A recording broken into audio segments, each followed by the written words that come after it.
전도서 4장. 또 나는 이 세상에서 이루어지는 온갖 잔인무도한 폭력을 보았다. 피해자들이 눈물을 흘리는데 그들을 위로할 자가 없었다. 압제자들의 무지막지한 소나기에서 그들을 구해낼 자가 없었다. 지금 살아있는 자들보다 이미 죽은 자들의 처지가 더 낫다는 생각이 들었다. 그러나 아직 세상에 태어나지 않아 이 땅에서 벌어지는 몹쓸 일을 본 적이 없는 사람이 가장 운이 좋다. 나는 온갖 노력과 야심이 시기심에서 나온다는 것도 알게 되었다. 얼마나 허무한 일인가. 이 역시 연기요 허공의 침뱉기일 뿐이다. 어리석은 자는 편안히 앉아 느긋하게 쉬니 그의 게으름은 서서히 이루어지는 자살 행위다. 가진 것이 한 줌밖에 없어도 편히 쉴 수 있는 사람이 두 손 가득 쥐고도 걱정에 찌들어 일하는 사람보다 낫다. 그렇게 일해도 결국에는 허공에 침뱉는 것과 같기 때문이다. 나는 허물을 향해 가는 또 한 줄기의 연기를 보았다.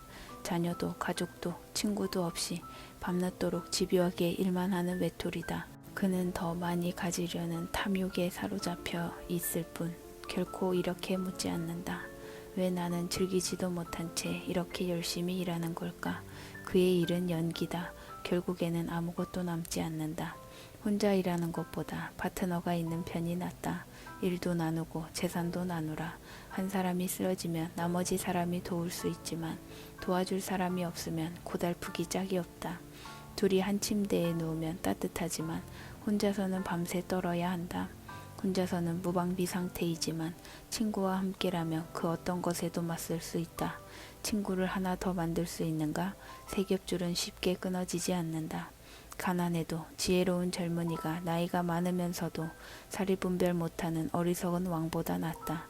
나는 이런 젊은이가 아무것도 없이 빈털터리로 시작했다가 부자가 되는 것을 보았다. 이 젊은이가 왕위를 잇자 모든 사람이 열렬히 그의 다스림에 따랐다. 그러나 열기는 금세 가라앉고 백성의 무리는 곧 흥미를 잃었다. 이것 또한 연기에 불과하지 않은가? 허공의 침뱉기가 아닌가? 전도서 5장. 하나님의 집에 들어갈 때는 발걸음을 조심하여라. 그분께 배우겠다는 겸손한 마음을 품어라.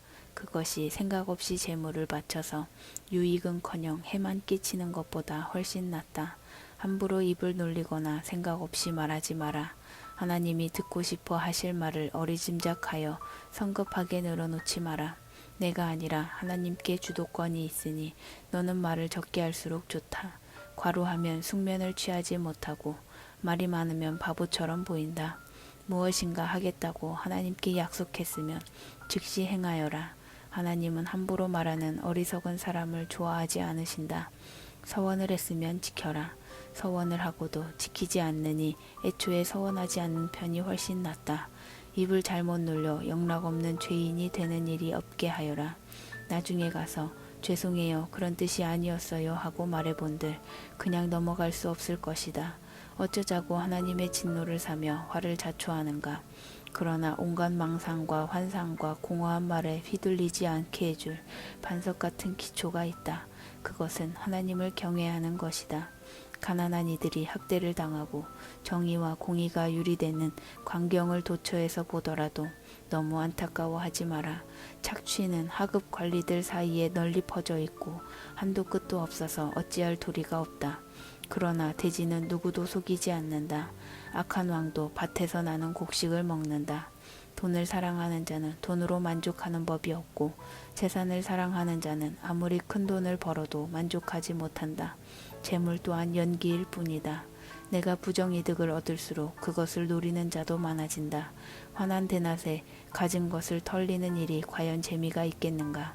저녁 식사로 콩을 먹든 불고기를 먹든 열심히 정직하게 일하면 밤잠이 달콤하다.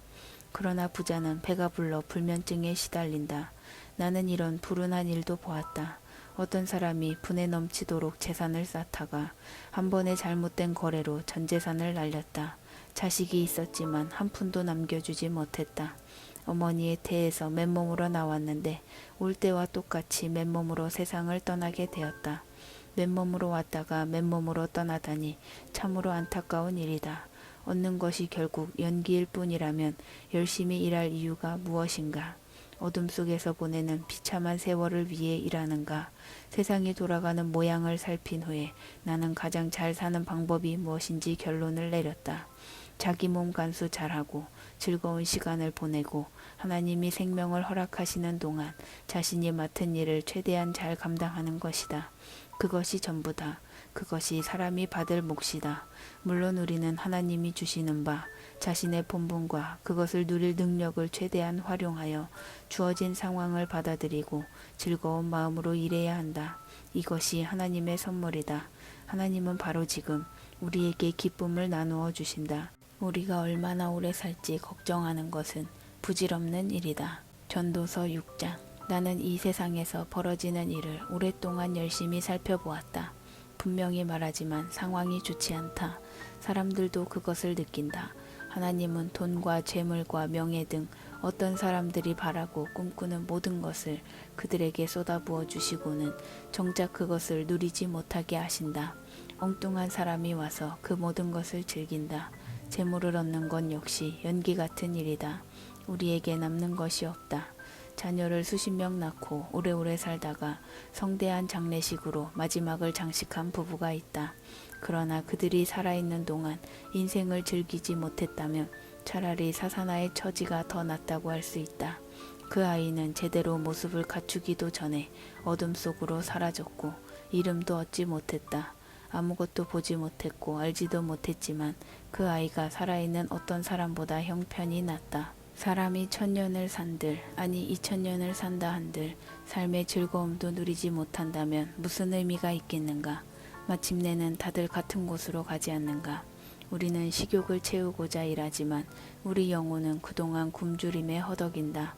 그러면 지혜로운 이가 어리석은 자보다 나은 것이 무엇이고 근근히 살아가는 가난뱅이보다 나은 것이 무엇인가? 무엇이든 당장 손에 닿는 것을 붙들어라. 시간이 가면 더 좋은 것이 나올 것이라 생각하지 마라. 그 모두가 연기요 허공의 침뱉기일 뿐이다. 무슨 일이든 생길 일이 생기는 것이다. 그 일의 운명은 정해져 있다. 운명에 따질 수는 없다. 말이 많아질수록 공중의 연기만 늘어난다. 그렇게 해서 누군가의 형편이 조금이라도 나아졌는가? 연기와 그림자처럼 초라하게 사는 우리에게 무엇이 최선인지 누가 알겠는가? 우리 생애의 다음 장을 누가 알려주겠는가?